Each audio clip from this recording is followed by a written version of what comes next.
про смерть Сталина. Это было 27 февраля 1953 года, и я вхожу в новый лагерь. На завтра, 28 февраля, а вечером был праздник Пурим.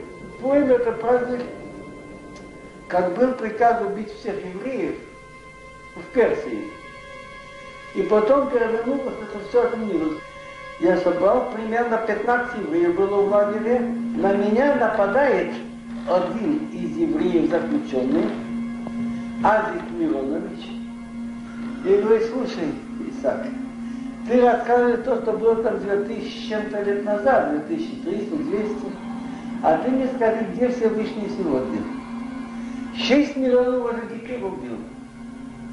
А скоро, ты знаешь, вот из почти 3 миллиона евреев в России будет пыль.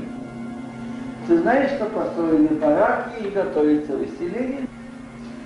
Я говорю: правильно. Положение серьезно.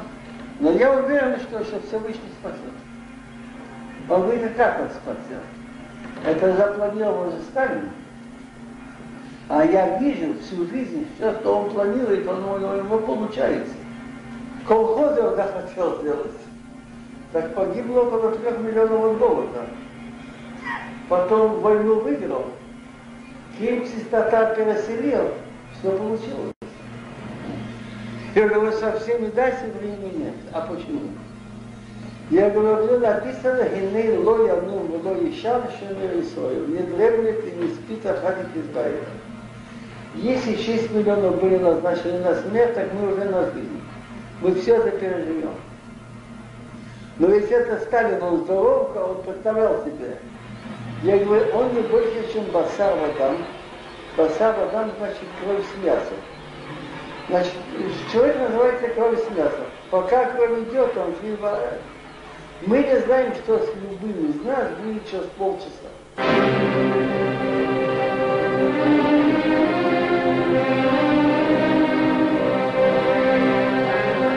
Все в руках Всевышнего. Не дремлет и не спит страж Израиля. В тот же вечер, когда заключенный 4-й трудовой исправительной колонии произнес эти слова, в Москве со Сталиным случился удар.